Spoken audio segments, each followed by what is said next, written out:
Empezamos entonces este curso. Bienvenidos. Y también a los que nos están viendo online y a los que nos van a ver después.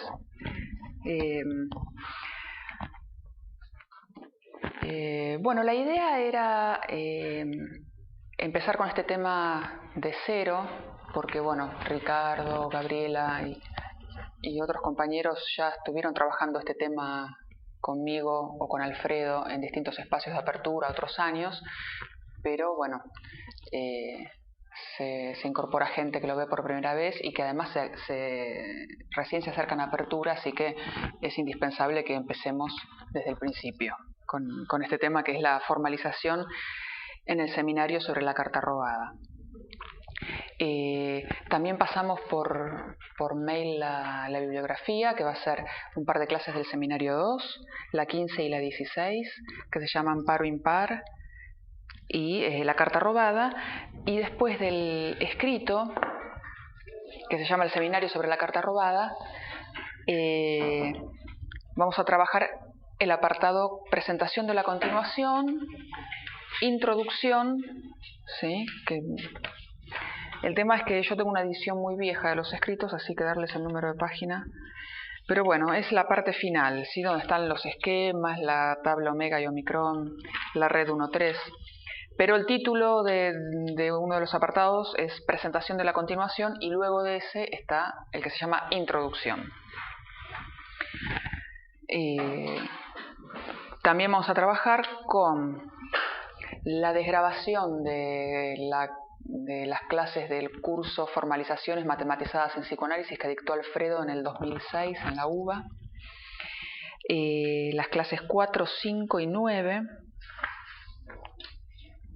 parte por lo menos de esas clases. El que pueda leer todo ese curso mejor. Yo pensaba que ese curso estaba subido a la página de apertura, pero no lo encontré. Pero seguro está en la página de Alfredo, edelstenalfredo.com.ar. Se llama Formalizaciones Matematizadas en Psicoanálisis. Ahí figura que el curso fue dado en la Universidad de La Plata, pero esa es la desgrabación que hice yo en el 2006 y bueno, tal vez fue un error al pasarlo a la página. Estuve viendo que ahí está todo el curso, es medio engorroso leerlo porque es todas las clases fueron unificadas en un mismo documento. Y entonces es muy engorroso leerlo. Si prefieren, después les voy a pasar yo por mail las clases que vamos a trabajar, que están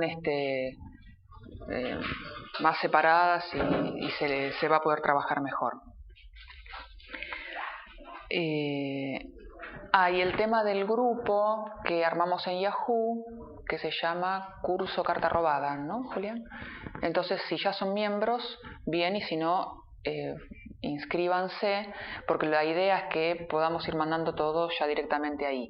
Y que ahí también podamos usar esa vía para hacer preguntas, sobre todo la gente que no está acá o que nos va a ver en diferido después, todo lo que no se entienda, las dudas, o me mandan un mail directamente a mí, si quieren, marianagomila@yahoo.com.ar o al grupo, porque también si las preguntas las hacemos por mail, si es algo que no se entendió, yo después también la idea sería traer acá. O sea, yo veo qué se me preguntó y lo retomo, pero sí va a ser más ágil la exposición si vamos utilizando por mail las dudas y las preguntas.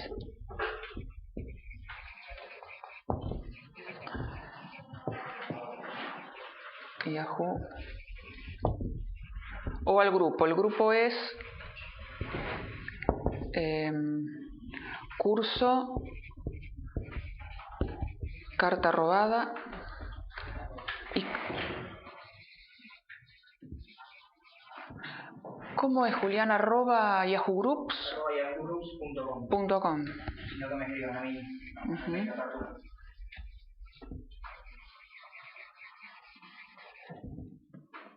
Esto es .com solo. Si no, el mail de Julián es apertura secretaría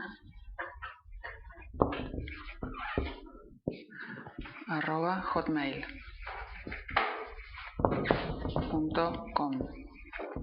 Bueno, ahí está.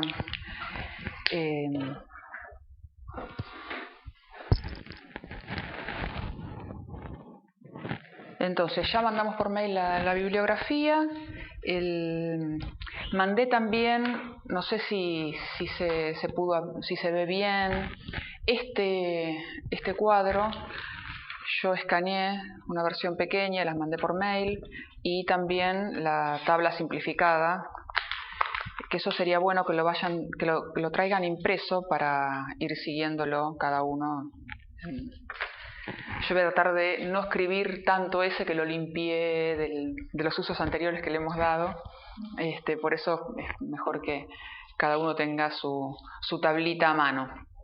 Igual vamos a ver si no creo que lleguemos a arrancar con eso hoy. Vamos a hacer una introducción sobre todo para la gente que se acerca a apertura por primera vez y los que ya han trabajado esto tengan paciencia. De todas formas, no sé qué les pasa a ustedes, pero siempre que dejamos de trabajar esto hay que volver otra vez porque esto se olvida. Es así. Así que hay que empezar siempre otra vez. No es un tema difícil. Si alguien está viendo esto y se está alarmando de que no es difícil, es engorroso, es arduo. O sea, es plomo, hay que estar muy concentrado y prestando atención siempre porque son muchos datos que hay que tener en cuenta, pero en realidad no es difícil, solamente hay que dedicarle tiempo y tener paciencia. Bueno, entonces la idea es que hagamos una introducción hoy de por qué vamos a trabajar esto ¿y de qué se trata, ¿no? Este desarrollo formal que hace Lacan en el seminario sobre la carta robada, que ya había empezado a hacerlo en el seminario 2 y que después lo escribió, ¿sí? En el escrito que...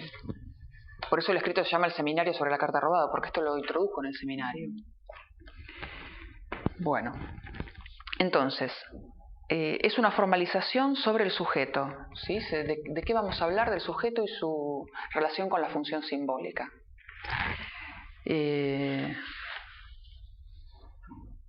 Entonces, esta formalización que vamos a trabajar es sobre el sujeto del inconsciente, ¿sí? Teniendo en cuenta el lugar en donde se produce, donde surge, que es la cadena significante.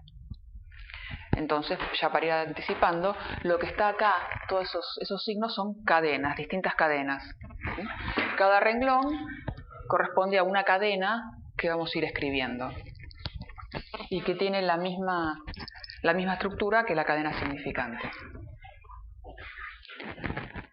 Bueno, traje todo escrito para no dispersarme ni perderme.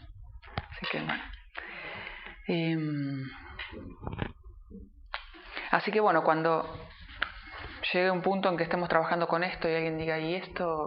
¿Cómo llegamos acá? ¿Qué tiene que ver esto con lo nuestro? Bueno, recuerden que se trata del sujeto y del funcionamiento del sujeto en la cadena significante. Bueno, entonces yo ahora voy a tomar salpicado de las clases del seminario 2. No vamos a seguir página por página. Tengo anotado, así que les voy a ir diciendo más o menos en qué página estoy, para que después, si quieren, lo van a chequear. Entonces ahí Lacan se pregunta, bueno, ¿qué es el sujeto?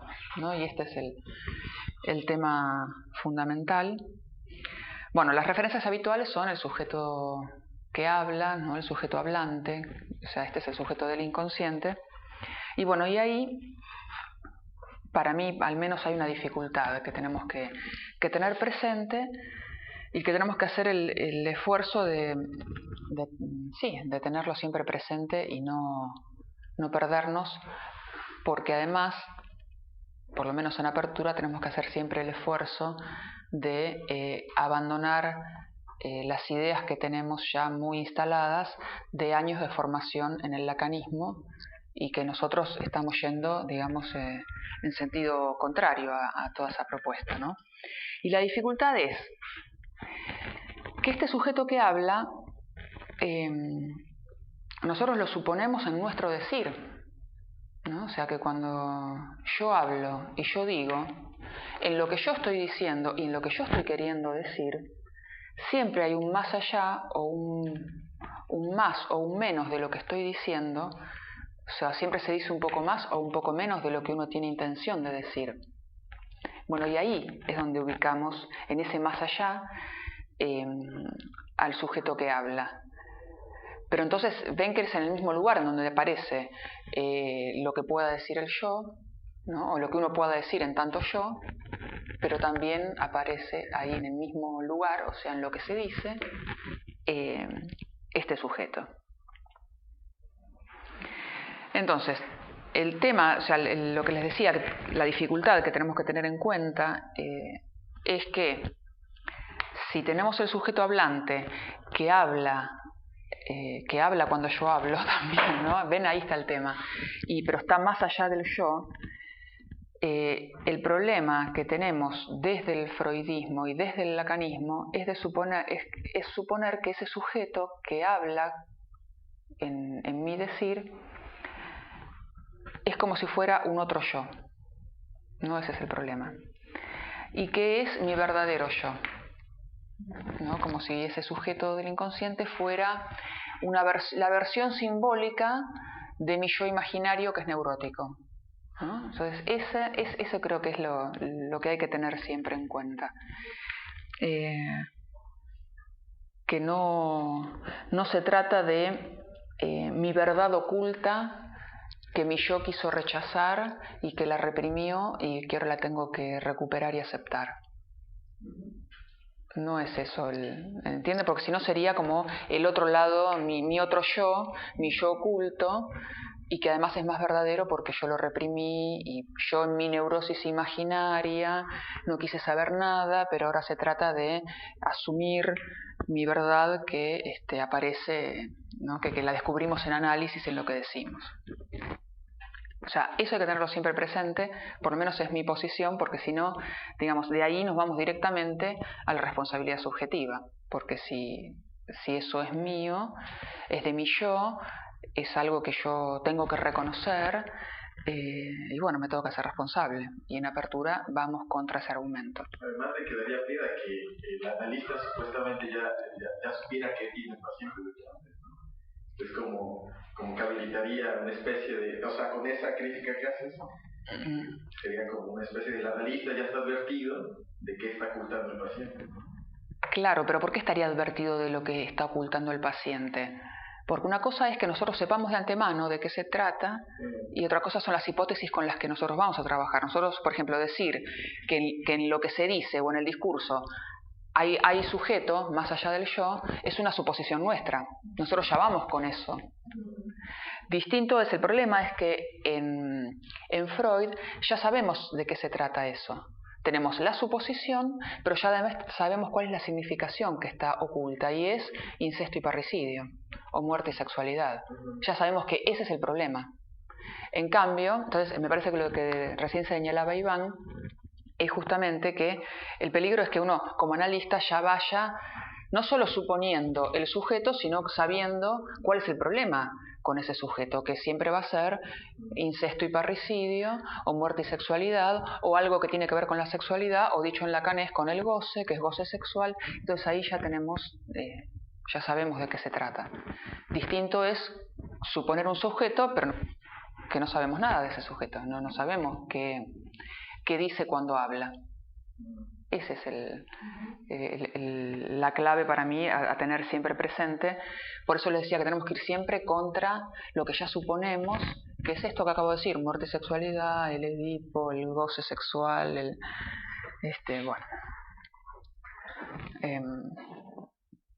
bueno, entonces, esta dimensión del sujeto más allá, del sujeto que habla en mi decir más allá de lo que yo digo, Lacan la va a abordar desde la formalización matematizada, a diferencia de Freud, que lo aborda desde una perspectiva biológica, ya sea suponiendo una prehistoria común, el padre de la horda, la herencia filogenética, porque si no, o sea, ¿cómo explica Freud que encontremos siempre lo mismo, que es incesto y parricidio, con el mito de la horda. Entonces, ¿y eso cómo llega a cada uno de nosotros? Herencia filogenética, o sea, es una explicación biológica de una memoria que tiene que ver con lo biológico. En cambio, para Lacan se trata de, lo voy adelantando, de rememoración. Y ahora vamos a, bueno, no sé si ahora, pero hoy o la próxima, más tarde, vamos a hacer la diferencia entre rememoración y memoria. Bueno, en este seminario 2, para que vean esta cuestión del sujeto y el yo, y que no es mi otro yo del que me tengo que hacer cargo, no lo puse en la bibliografía, pero le doy es en la clase anterior, que es la número 14, del 16 de marzo del 55, página 257 al pie y 258 y 259, que es el sueño de la inyección de Irma, ¿sí? Cómo Lacan analiza ese sueño. Les leo un poquito nomás para que vayamos viendo.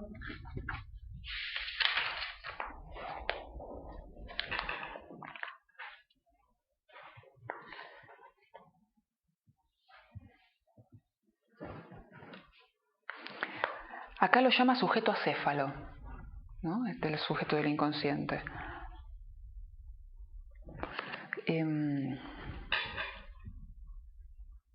Dice, se ve entonces al sujeto descomponerse y desaparecer. Y acá hay un problema, que él habla del sujeto, y también tenemos que hacer el trabajo de diferenciar si está hablando del sujeto como la persona o del sujeto del inconsciente.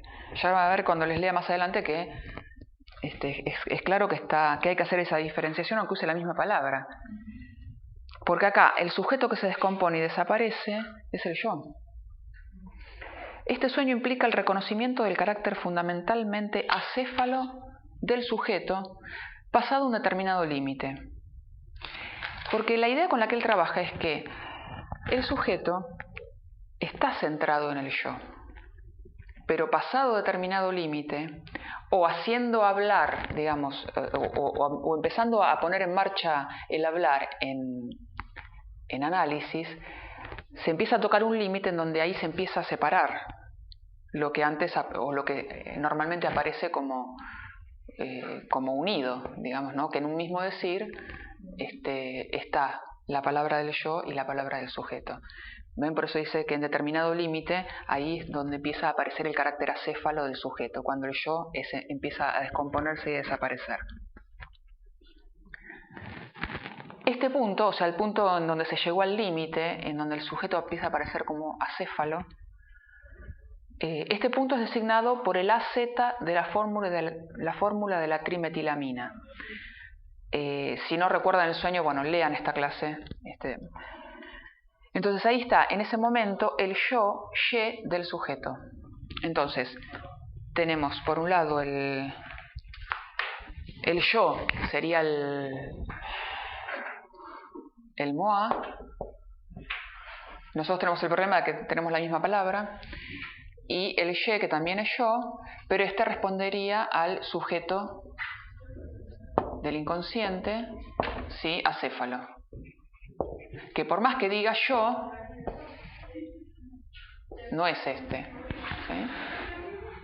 Que por más que hable yo, no puedo asumir que es otra parte de mí, la parte oculta de mí, ¿no? Todo este tipo de cosas. ¿Sí? Entonces aparece el yo del sujeto. Les propuse ver en ello la última palabra del sueño. Y dice, estoy en la página 258 del seminario 2, y es la voz de nadie. Está bárbaro esto, ¿no? Dice, es la voz de nadie, ¿no?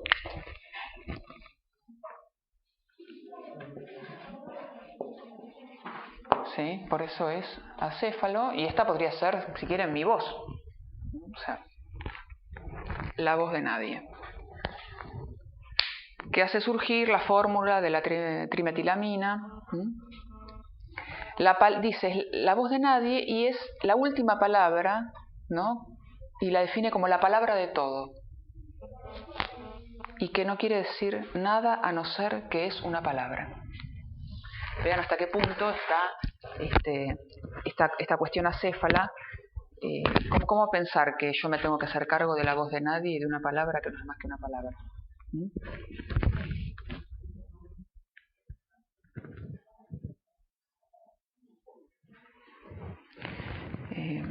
¿No? Algo que es al mismo tiempo él y ya no lo es.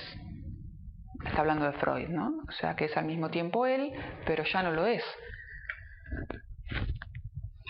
Y acá hace todo un relato de qué es lo que querría decir el sueño, ¿no? Leo solamente la última parte que dice, es mi inconsciente, esa palabra que habla en mí más allá de mí.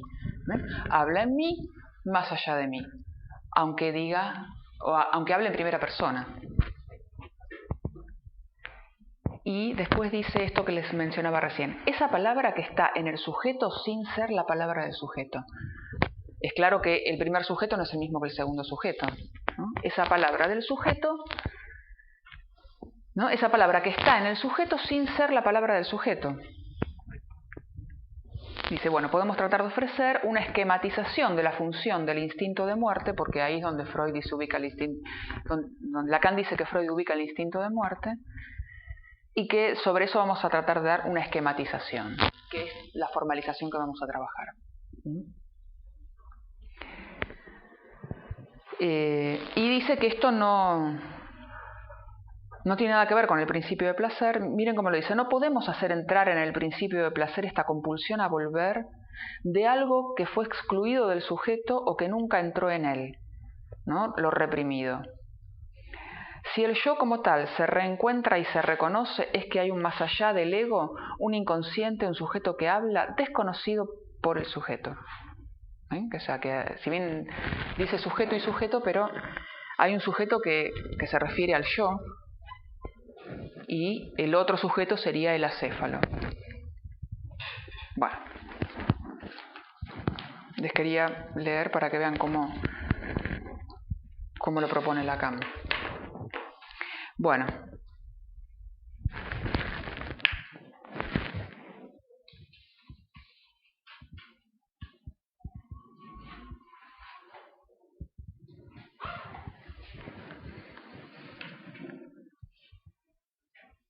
entonces la idea es que si aparece ese sujeto, yo no puedo tomarlo como mi verdad, ¿no? Y yo aclaro esto porque está muy privilegiado el tema de que el sujeto es el sujeto del deseo, de mi deseo. Entonces todo lo que aparezca a este nivel, ¿sí? Como la voz de nadie, es algo que yo tengo que asumir. Yo propongo pensar si eso es algo que necesariamente tengo que asumir. Porque si no, el análisis sería nada más que ir a buscar, como decía un poco Iván, o sea, sería un trabajo arqueológico para encontrar lo que me está destinado. Y al menos yo me resigno a que en un análisis uno vaya simplemente a conocer cuál es su destino, ¿no? O sea, uno tendría que ir a arreglar ciertos problemas que aparecen como destino, ¿no? Como que siempre termino en lo mismo, como que estoy condenado a eso, pero sería ridículo, que hay que amigarse, porque sería ridículo tener que estar laburando como mínimo 10 años en análisis, nada más que para amigarse con lo que me tocó. O sea, sería, si fuera así, tendríamos que empezar yo sugeriría que no pierdan tiempo y plata, ¿no? El sujeto es una pura abstracción, ¿no? Porque ahorita que hablaste de esquema, el esquema es precisamente una abstracción sin contenidos. Claro. Entonces, si en esta otra vertiente, si trabajamos con la hipótesis de un sujeto, es precisamente un sujeto al que no le suponemos nada, más que es una abstracción. Sí, pero no le suponemos nada de antemano. Por eso. Esa es la clave, que no le podemos suponer nada de antemano, solamente suponemos el sujeto. No suponerle nada de antemano, nuevamente, es no suponer que lo que está ahí en el fondo de los fondos es la angustia de castración, la garganta de Irma, la sexualidad, claro, exactamente. Entonces, bueno, sí, Norberto. Vos mencionabas ahí instinto de muerte. Yo no sé si Y cuando dice instinto, en realidad es trier o instinct, ¿no? Sí, pero Lacan usa, o sea, acá está traducido como instinto, en el seminario, en los escritos también. O sea, lo pone, o sea, y yo creo que él sabía perfectamente la diferencia, o sea, por algo lo pone, no sé por qué, pero...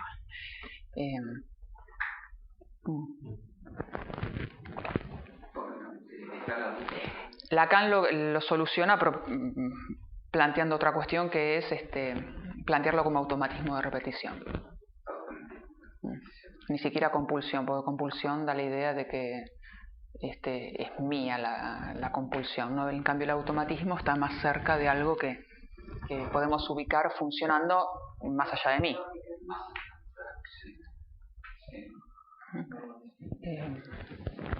Claro. Entonces, bueno, así, digamos, trabajando con esta idea, quedamos libres de tener que plantear un hacerse responsable de lo que pueda aparecer a nivel del sujeto, ¿sí? Y discúlpenme que yo insista mucho con esto, pero para mí es crucial. ¿Por qué no a la responsabilidad subjetiva? Porque en todo caso, digamos, volviendo a la dificultad de tener que separar algo que de suyo no es obvio, no va de suyo que se pueda separar, ¿no? Que en mi discurso yo pueda separar mi voz de la voz de nadie, ¿no? Pero bueno, en el mismo decir estaría nuestro decir, mi decir y mi sujeto, podría decir, ¿no? Porque convengamos que entonces no es el sujeto no es una entidad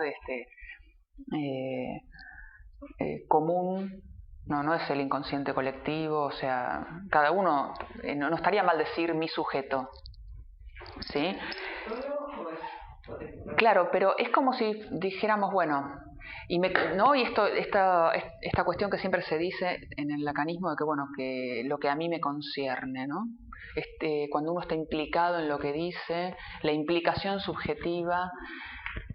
El sujeto es mío, como puede ser mío mi documento de identidad. Obvio que estoy implicada, que me pertenece, que es mío, pero yo ni lo creé, ni lo elegí, no soy autora, ni me puedo ser responsable por esa cifra. Está bien, el documento de identidad yo no lo podría cambiar, no voy a ir al Registro Nacional de las Personas y decir, lo quiero cambiar porque como termina en 13, seguro que la mala suerte que tengo es porque mi documento termina en 13, nada, no me van a, me sacan, pero nosotros en análisis tendríamos que trabajar con cosas que se pueden cambiar, aunque sean nuestras. Porque son nuestras en este nivel, como que bueno, sí, me concierne porque de eso padezco, porque de determinadas cosas que están más allá de mí yo padezco. Obvio que estoy implicado, pero no puedo ser responsable, porque no soy autor de eso.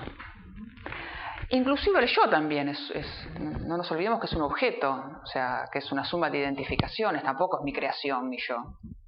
Pero bueno, como uno se identifica como yo a eso, es difícil. Uno ve que los objetos están afuera, pero el yo también es un objeto.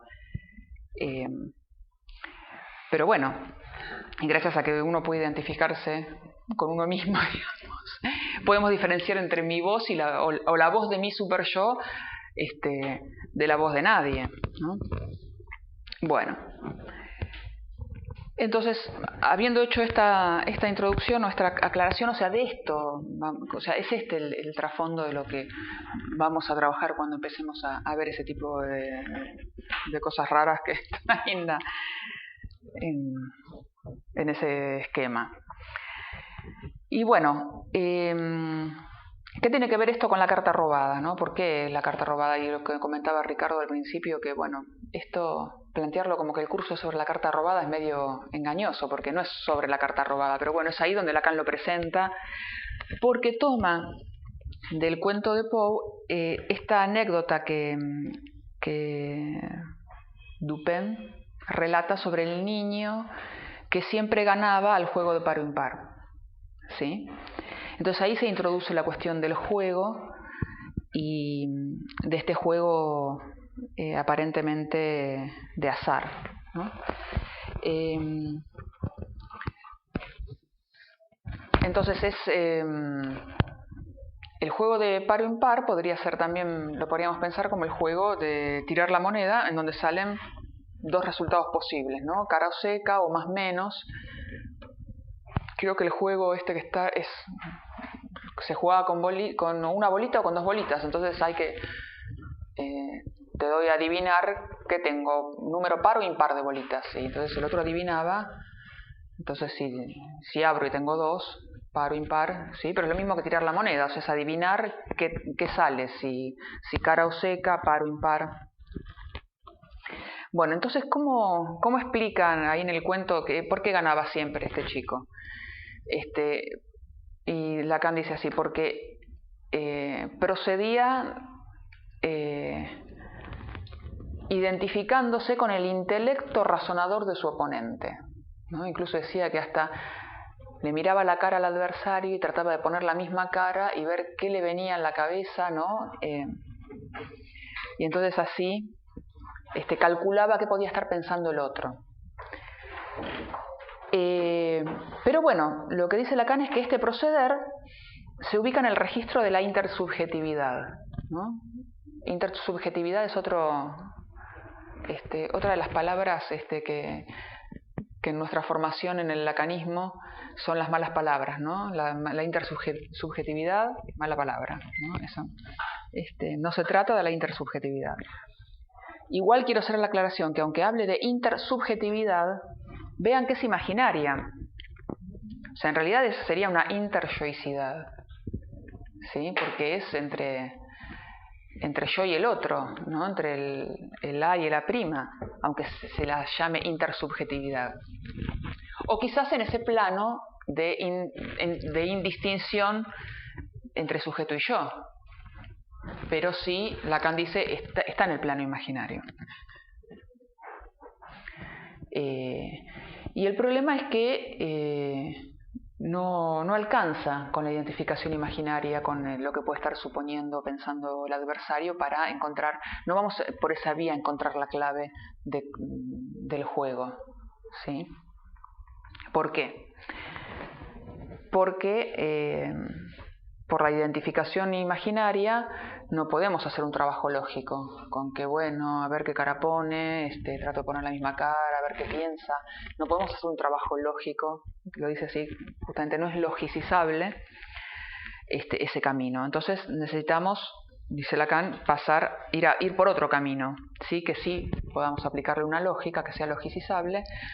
¿Y qué quiere decir eso? Que se pueda sostener en el discurso. Sí, o sea que la clave que vamos a encontrar la podamos encontrar en el discurso mismo. Entonces tenemos que ya manejarnos en el plano simbólico. Entonces, como decía Iván hace un rato, el sujeto del inconsciente, más allá de nuestro yo, sería una máquina que funciona de manera lógica. Y en ese nivel, ¿no? Más allá de la comprensión imaginaria, es donde nosotros tendríamos que acceder a ese nivel lógico para poder operar en la clínica.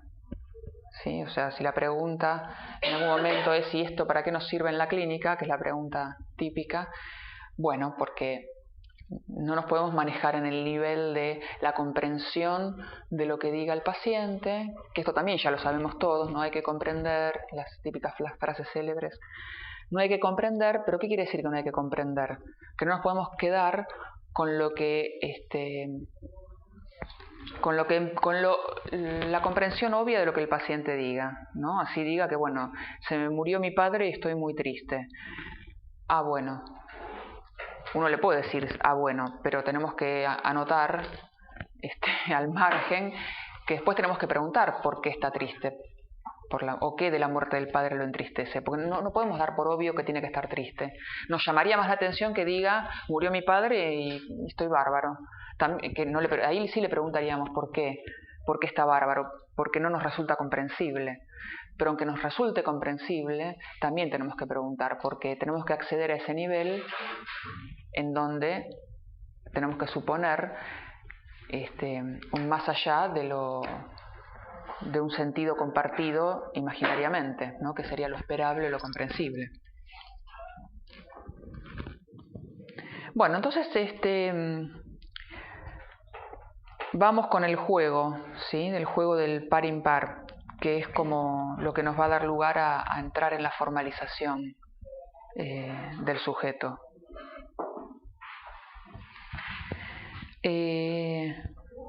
Entonces Lacan plantea que cuando se hace la experiencia de jugar a cara o seca, a la tirada de una moneda, o donde hay dos resultados posibles, dice que tenemos que admitir que en esas experiencias no existe el azar.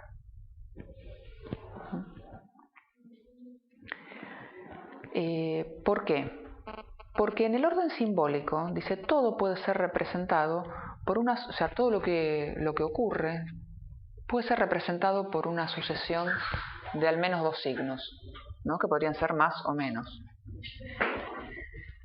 Porque lo que sale, ¿no? O sea, si yo tiro una moneda, lo que sale es el resultado, que uno podría pensar, bueno, eso sale del azar, de lo real, ¿no? Sale respondiendo a una determinación. ¿Sí? Ese es el planteo. Por eso no hay azar, porque aunque parezca azaroso, responde a una determinación a lo que está sujeto ese resultado. Vean que no es casual que digamos a lo que está sujeto el resultado, porque cuando estamos en el orden simbólico siempre vamos a suponer un sujeto ahí. ¿Por qué?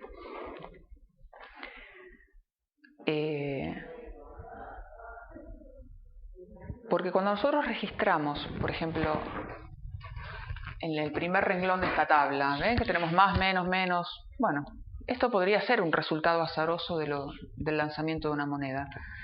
Sale más, anotamos, sale menos y así, ¿no? Entonces cada tirada. Pero tenemos que tener en cuenta que ya está el registro de eso. Por empezar, digamos, la moneda no es un acontecimiento de lo real. La moneda no se tira sola, ni empiezan a salir cara o seca, ni más ni menos, no sale nada en realidad. O sea, eso es algo que nosotros estamos inscribiendo, nosotros estamos registrándolo de esa manera.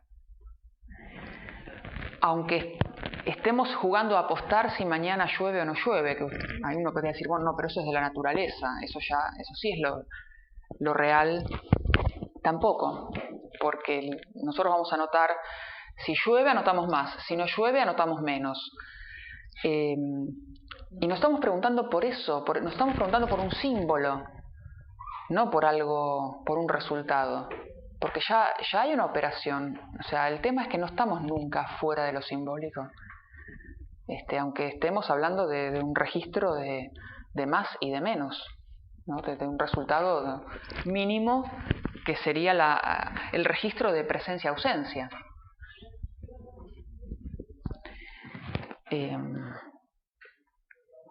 Entonces, cuando estamos registrando determinados resultados, lo que hay que tener en cuenta es que primero ya estamos en el orden del símbolo, ¿sí? Que es la notación primaria de presencia-ausencia, y por eso es un orden de al menos dos.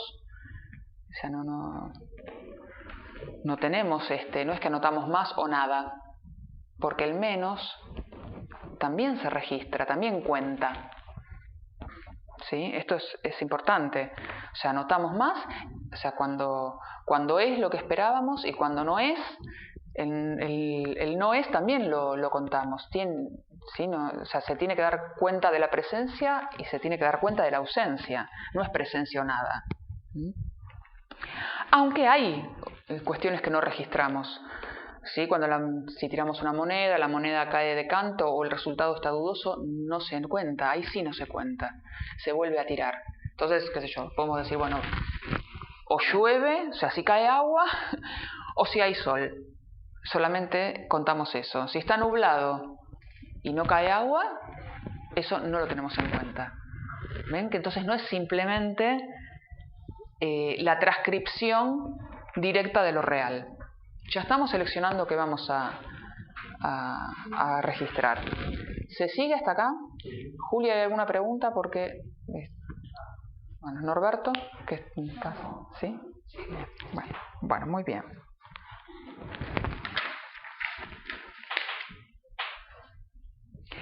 Entonces, si desde el vamos está el sistema operando, el orden simbólico operando, es porque hay un sistema. Entonces, si hay sistema, si hay un orden simbólico, ya no hay azar, porque ya hay ley que va a determinar los resultados. Ustedes van a decir, bueno, pero qué sé yo, si sale más o si sale menos. No. Es cierto. Igual no se olviden que elegimos qué vamos a anotar previamente. Hay resultados que no los vamos a tener en cuenta. Lo fundamental es que no estamos nunca frente a un acontecimiento del orden de lo real. Estamos en lo simbólico. O de lo natural. Y lo que dice Lacan es que eso ya, digamos que el orden simbólico supone ya desde el vamos el sujeto. Porque es cuando nosotros pensamos en la pregunta, ¿vieron esto de se introduce la pregunta en lo real? Es una forma de decir, no es que está lo real, le introducimos la pregunta, entonces pasamos a lo simbólico. En realidad nosotros suponemos que habría un real, pero nunca estamos de ese lado, digamos, ¿no? Pero la pregunta, ya eso da cuenta del sujeto, porque cuando nosotros apostamos o nos preguntamos, ¿qué saldrá, más o menos? Uno pregunta y uno apuesta, ¿sí? Y las posibilidades, cuando estamos en el registro de dos resultados posibles, son 50% de que salga uno o 50% de que salga el otro.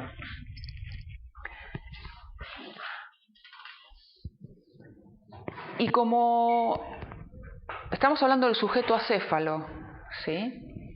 Y de un sujeto que funciona automáticamente, pero no de manera azarosa, sino sujeto a determinadas leyes o de manera determinada, es por eso que Lacan plantea que también podríamos jugar con una máquina, ¿no? Y que de hecho dice que hay máquinas que juegan a este tipo de juegos de par impar. Entonces ahí empieza, en el seminario 2, en la clase paro impar, ahí relata cómo sería jugar con una máquina. Y miren que dice que la máquina, ¿sí?, tiene una estructura que guarda parentesco con el orden simbólico. La máquina tiene una estructura que guarda parentesco con el orden simbólico. ¿Sí? O sea que el orden simbólico, la estructura mínima del orden simbólico es binaria. Y dice, por eso es una máquina estratégica, está construida de tal manera que da una respuesta. Da una respuesta porque se le pregunta no por nada de la realidad, sino por un símbolo. Y es, ¿qué va a salir? ¿Más o menos? ¿No? Y bueno, entonces dice, bueno, supongamos que la máquina empieza a jugar y empieza a responder menos. Dice que supongamos que sea una máquina tonta que responde siempre lo mismo. Entonces dice, bueno, contestó 3 veces menos y yo, como responde menos, vuelve a responder menos, yo me quedo poniendo más para que... Y la máquina responde 3 veces seguida menos y pierde. Ya perdió la primera vez, vuelve a responder menos, pierde la segunda vez porque yo tengo más. Dice, bueno, ¿cómo sabe la máquina cómo se entera la máquina que está perdiendo? ¿No? Porque, dice, nosotros tenemos que anotarle menos, tenemos que registrarle que perdió. Entonces ahí dice, pero yo puedo suponer que la máquina en su construcción tiene un organismo tal que cuando registra que ya perdió 3 veces seguidas, o sea que respondió 3 veces lo mismo y perdió, recién ahí empieza a reaccionar y a cambiar de signo. ¿Sí? ¿Se sigue? Claro, lo tiene que registrar. Entonces ahí, por eso él dice, tiene que haber que nosotros lo suponemos. Como dar cuenta de la legalidad. Claro, porque no es solo con escribirlo, no alcanza con escribirlo, porque yo puedo pasarme años escribiendo más, menos, más. Si no lo lees, no se puede establecer quién gana y quién pierde si no hay una legalidad establecida, si no hay pacto, dice Lacan. No se puede jugar si no hay pacto, porque si no, ¿qué sería? Nada, una inscripción que no dice nada. Entonces, supongamos que yo jugué más y la máquina me dice menos. Yo volví a jugar más, menos, más, menos. La máquina perdió 3 veces, pero se tiene que enterar que perdió. Y acá dice, tengan en cuenta que ganar o perder significa, por ejemplo, perder sería que el resultado que tiró uno no concuerda con el resultado que tenía el otro. La desigualdad es perder y la igualdad sería ganar. Pero hasta eso hay que establecerlo. Si no, no es nada, ¿no? Entonces dice, la máquina, una vez que registró que perdió 3 veces, acá cambia. Y supongan, dice que yo me dormí, que me quedé medio lento, y yo seguí con el más. Y acá ganó, ¿no? Y entonces, ¿qué puedo calcular yo? Que como respondió primero 3 menos, ahora va a volver a responder 3 veces más. Entonces le pongo menos. Y efectivamente ella volvió a jugar más. Perdió. Entonces yo puedo calcular que de vuelta va a jugar a más y le pongo menos, pero esta vez jugó a menos. Y ganó otra vez. ¿Entienden? Entonces, ¿cómo se registra el ganar o el perder? Entonces acá es donde empiezan los agrupamientos que él supone que la máquina tendría registrados, ¿no? Esto, para que lo lean, está, a ver si encuentro la página. La clase es par-impar.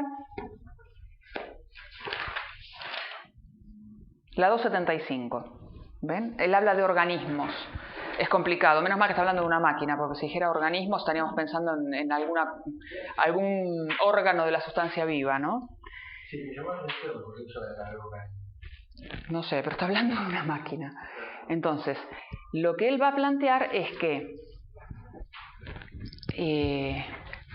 tenemos que empezar a suponer que la máquina empieza a registrar que contestó 3 veces seguidas lo mismo y que viene perdiendo para después, porque si no, o sea, ¿cómo organiza la estrategia? Tiene que haber un registro de lo que va saliendo.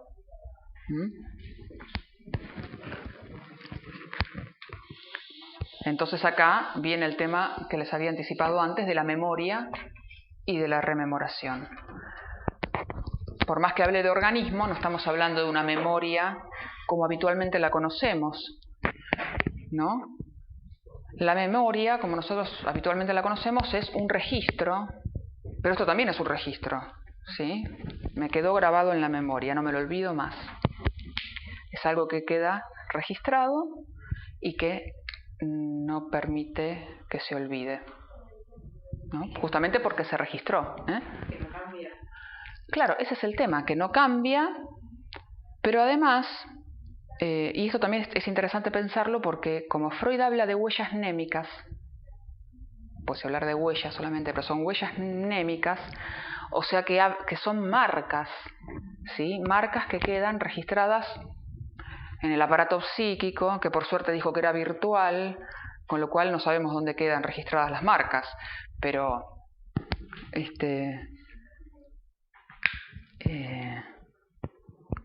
eso de que el aparato psíquico no tiene una localización anatómica es un mientras tanto. Freud siempre dijo, algún día lo vamos a saber, ¿no? Esa era una cuestión de tiempo. Entonces, una memoria en un organismo vivo efectivamente es un registro de algo, pero que la función que tiene es que hace que cuando algo se repita, ¿sí? Porque quedó registrado, entonces ya no voy a poder reaccionar de la misma manera. O sea que esa memoria viviente, digamos, o la memoria biológica, tal como la solemos concebir, como el registro de algo, no permite la repetición, ¿no? O sea, es claro que a nosotros no nos sucede. Primero que nos olvidamos. Entonces nos volvemos a tropezar siempre con la misma piedra, cosa que a los animales no les suele ocurrir, o le ocurrirá un par de veces y ya. ¿Sí? ¿Por qué? Porque la memoria funciona e impide la repetición. Porque en cuanto se vuelve uno a encontrar con lo mismo, ahí se recurre a la memoria y se reacciona de otra manera. En cambio, de lo que está hablando Lacan acá es de otra cosa, aunque sea registro también. ¿Sí? Aunque sea registro también. Y está hablando de rememoración.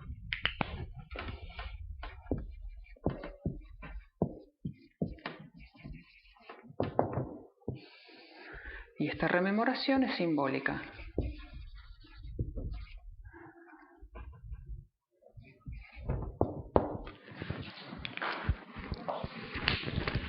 Bueno, a ver si encuentro la definición de rememoración.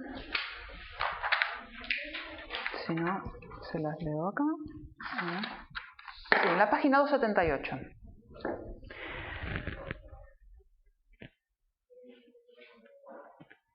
Ninguna razón justifica identificar dicha memoria, porque claro, la rememoración podría también ser llamada, no podría decir que es más, de hecho la computadora tiene memoria, lo llamamos igual, para colmo, ¿no? Pero podríamos decir que la rememoración es una memoria simbólica, es una memoria simbólica. Entonces, ninguna razón justifica identificar dicha memoria, propiedad definible de la sustancia viviente, la otra, ¿no? La otra memoria, con la rememoración, ¿sí? Entonces no podemos identificar la memoria de los organismos vivos con la rememoración. Y ahí la define. La rememoración es agrupamiento y sucesión de acontecimientos simbólicamente definidos. Puro símbolo que engendra a su vez una sucesión. Entonces, ¿qué serían los acontecimientos simbólicamente definidos? Si cae agua, anotamos más. Si sale el sol, anotamos menos. ¿Entienden? Que ya son acontecimientos, pero que ya no son fenómenos naturales, ya los definimos simbólicamente. Puro símbolo, dice, tampoco es la representación de la lluvia. El más no es la representación de la lluvia. Puro símbolo que engendra a su vez una sucesión. Engendra una sucesión porque si yo voy anotando, más, menos, ¿ven?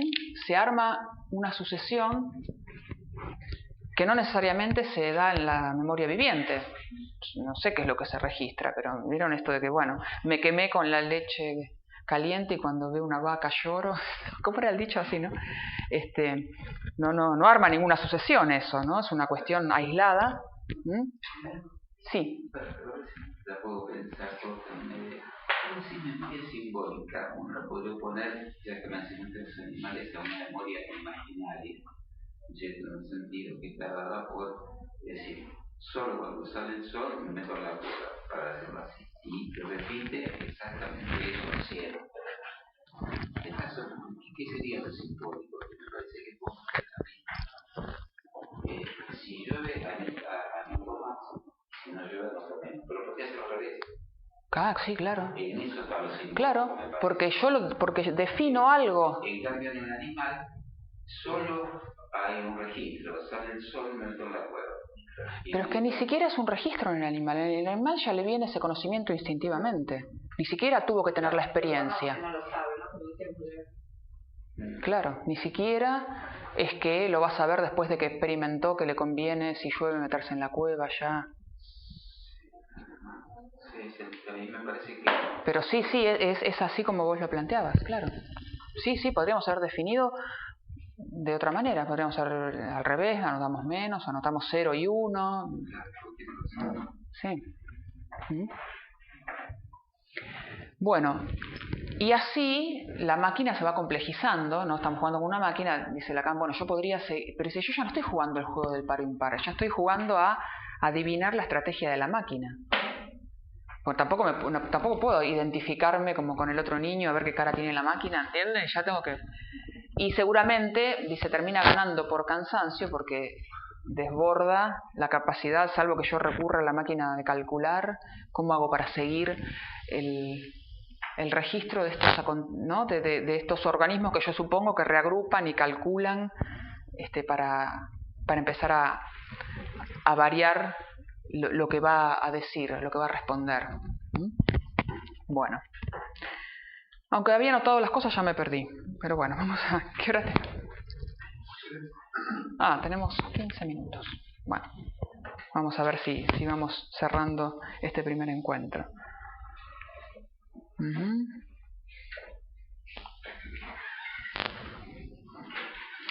Bueno, el tema es que en el orden simbólico, cuando se empiezan a agrupar los resultados, también se empiezan a reducir las probabilidades que tengo de que salga un resultado u otro.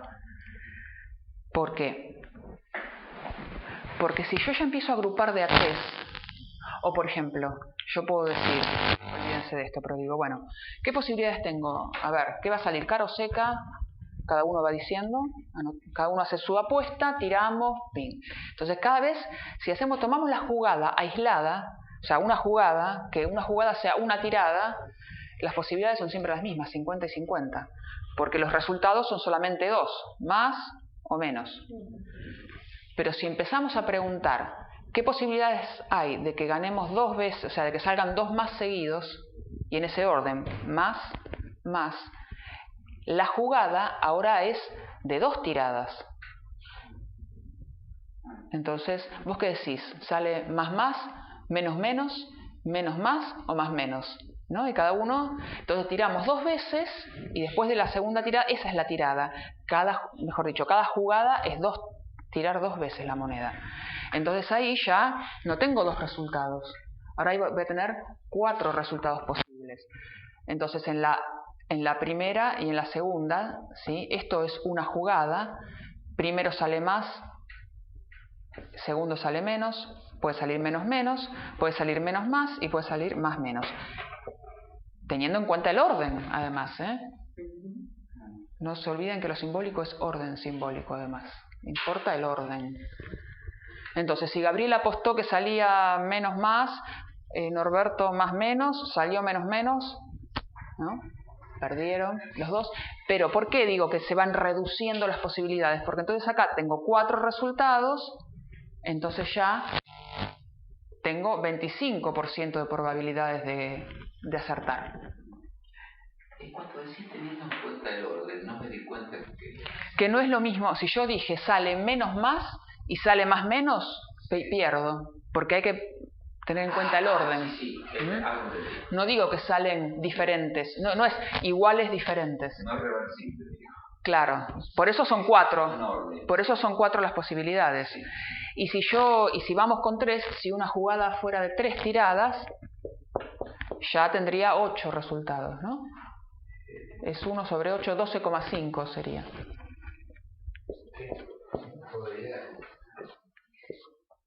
Más, menos, menos. Más, menos, más. Menos, más, menos. Menos, más. ¿Qué me falta?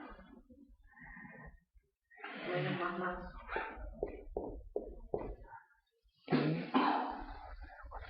6, se me falta una. Menos, más la tengo. Más, menos. Más, menos, gracias. Ahí están. Cuanto más compleja es la jugada, menos chances tengo de acertar. Porque ahora tengo, dijimos, entonces serían 12,5. Entonces, ¿qué se produce acá? Ahora la jugada es esto, ¿sí? Se empieza a introducir una pérdida por el hecho de agrupar resultados. Entonces, el orden simbólico, además, esta cuestión de la falta de que introduce lo simbólico, la vemos acá. Esta es la pérdida que se introduce por lo simbólico. O sea que cuanto más compleja es la jugada, menos posibilidades tengo de acertar, ¿sí? O sea, va a haber un porcentaje que queda fuera, que queda perdido, ¿sí? Pero no es la castración, como es la envidia del pene, ¿no?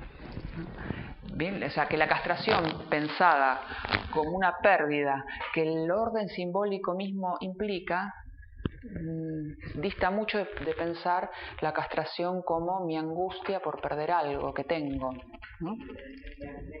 Y que lo tengo que, claro, me tengo que amigar con eso, es claro. Bueno, entonces, una cosita más.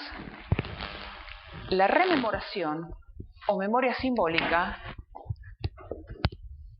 es historia, ¿sí? O sea, es un registro histórico.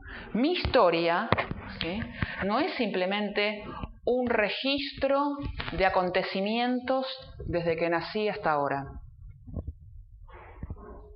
No es eso. No está, mi historia no es eso. De hecho, no nos acordamos de un montón de cosas de nuestra vida. ¿Y de qué nos acordamos? De agrupamientos, ¿sí?, de asociaciones de palabras. O sea, ¿por qué? Porque, digamos, lo que está queriendo decir Lacan con esto es que, así como la máquina en algún momento empieza a registrar y agrupar para poder funcionar y ganar, ¿no?, el orden simbólico también funciona así. El sujeto, ¿sí?, del supuesto en el orden simbólico también hace esas articulaciones, ¿sí?, articulaciones de palabras. ¿Y por qué hay articulación de palabra? Hay significación. ¿Sí? Entonces ahí aparece lo que hablábamos al principio con Iván, el contenido. No es que estamos diciendo acá que no hay contenido, que la significación no importa, que todo eso es bla bla bla, como dicen los lacanianos, que no importa lo que diga, total, en el fondo lo único que importa es el goce y es sin sentido, ¿no? Sí que importa el sentido, porque justamente, si no no habría interpretación. Entonces, y ese sentido es histórico. ¿Por qué? Porque sí, el orden simbólico, digamos, en cada uno,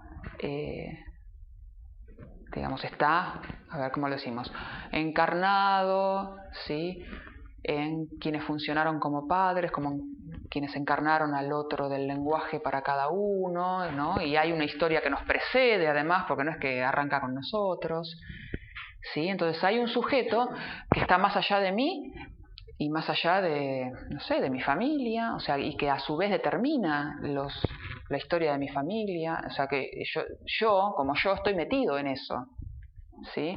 Pero que no lo sepa, ¿sí?, no significa que eso no esté operando. Y está operando, pero no entiende que no es responsabilidad mía. Pero es crucial que lo sepa, que sepa qué es, porque si no, sigue funcionando como mi destino repetitivo. Claro, el automatismo de repetición es algo que se produce. Claro, repite, pero no es una cuestión azarosa, no es que tengo mala suerte, o que estoy condenado, o sea, hay, digamos, es medio difícil hablar de destino, porque hay algo que se parece al destino, pero del cual la idea es zafar, ¿no? Claro, para cambiar. Ahora, qué distinto es que yo tenga que asumir eso como mi destino. Y máxime si lo pensamos como es mi deseo, ¿no? Bueno, son temas polémicos que ya, como la otra vez hablábamos con Ricardo, tienen un poco que ver con cuestiones éticas, ¿no? Pero bueno. Perdón. Sí, adelante. Retomando lo que por lo menos escuché, creo que si ese más y menos le ponemos una articulación de palabras y eso funciona, no se desarma, es la base del automatismo de repetición. Claro, sí, efectivamente. Eso más y menos ahí agrupado, ese orden simbólico que hace que se produzca la falta y la pluralidad, es lo que automáticamente funciona y que marca, digamos, la vida de un sujeto como un destino, cuando en realidad eso es cambiable, ese es el punto, ¿no? Claro, y es cambiable, pero primero lo tenemos que ubicar. Tenemos que ubicar cuál es la legalidad. No tanto la legalidad, porque no se puede, el orden simbólico no puede funcionar sin legalidad. El problema no es la legalidad, el problema fueron las articulaciones que se armaron. ¿Qué significaciones quedaron automatizadas y repetidas automáticamente como una verdad ¿sí? Porque no se olviden que nosotros operamos sobre la significación. Nosotros con el orden simbólico no podemos alterar el orden simbólico ni sus leyes, ¿sí? Lo que sí podemos hacer es trabajar sobre las asociaciones de palabras que se automatizaron, y como dice Lacan, lean las clases, pues están buenas, porque dice, el drama de mi vida puede ser, se puede reducir a notaciones de más y menos. Es loco. Lo que pasa es que, claro, ¿cómo hago para qué despliegue tengo que hacer de la cadena del discurso? Dice que podría ser como largo como un canto de la Eneida, dice, ¿no? Pero con tiempo, digamos, y por eso podríamos también justificar nosotros por qué un análisis es tan largo, porque no se encuentra rapidito esto. Porque una cosa es reducirlo y simplificarlo como lo estamos haciendo, como lo vamos a empezar a trabajar con estos esquemas, y otra cosa es cuando lo que hay ya son palabras y que ya vienen con... Se entiende ahora por qué, si mi padre murió y estoy triste, tenemos que preguntar qué es, porque o sea, las significaciones que están en juego no son las del diccionario, sino que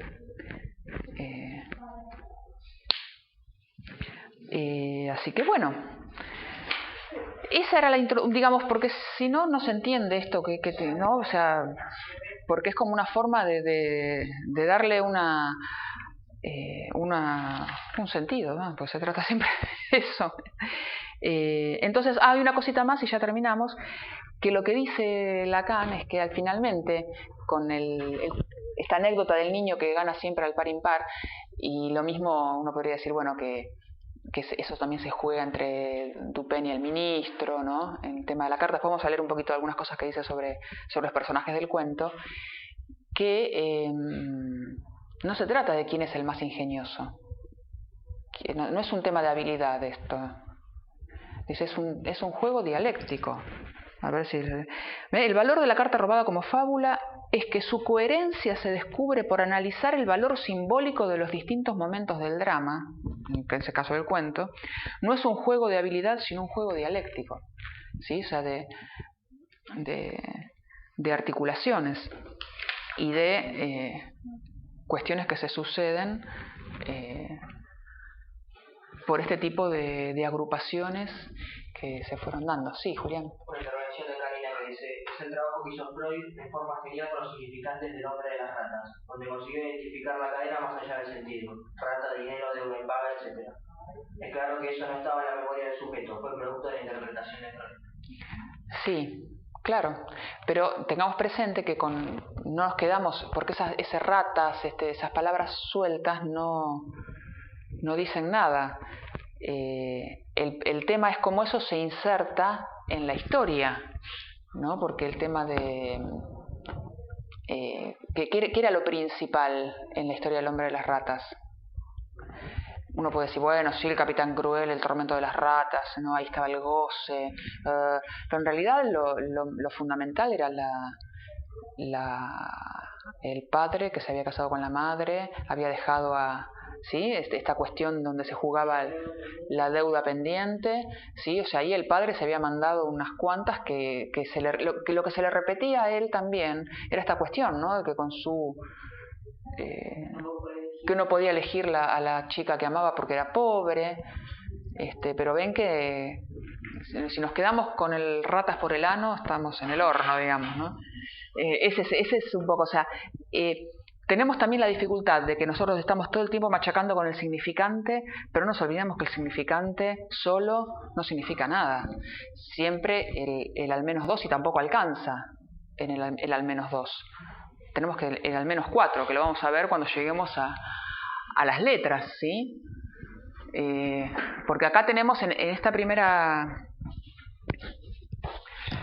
renglón, esta primera cadena, tenemos 2 elementos. Estamos ya en el orden del símbolo, porque el símbolo es al menos 2. ¿Se acuerdan lo que contaba Alfredo del símbolo de la media medalla?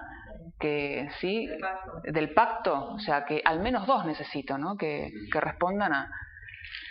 Después, cuando pasemos a ver qué es esta segunda cadena, ya tenemos 3 elementos, ¿no? Estamos en el orden de los números, ¿sí? Tenemos 1, 2, 3. Es lo que anotamos. Esta cadena es...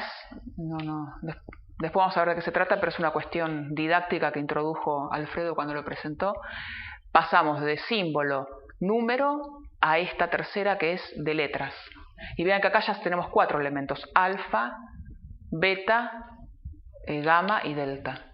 Así que cuando estamos al nivel de la letra, ¿sí?, que es cuando el significante significa, necesitamos al menos 4 elementos para que se produzca algo a interpretar. ¿Sí? O sea, si bien yo puedo estar desde acá en este orden de 4 y reconducirlo a, como decía Gabriela, a un sistema binario, pero ahí no puedo interpretar con más y menos, ¿sí? Tenemos que llegar a este nivel y después pasar a que es la cadena que armó Lacan, que hasta ahora las veces que hemos trabajado este tema nunca llegamos. Vamos a ver no sé si llegaremos este año, pero si no lo dejamos para el año que viene, ojalá. Así que bueno, vamos cerrando entonces. Si hay alguna pregunta, gracias. Nos manejamos por el mail y también para la gente que está conectada ahora y los que lo van a ver después, ¿sí? Entonces nos encontramos la próxima, ¿no? La otra, en 15 días, ¿sí? 6:30. Gracias.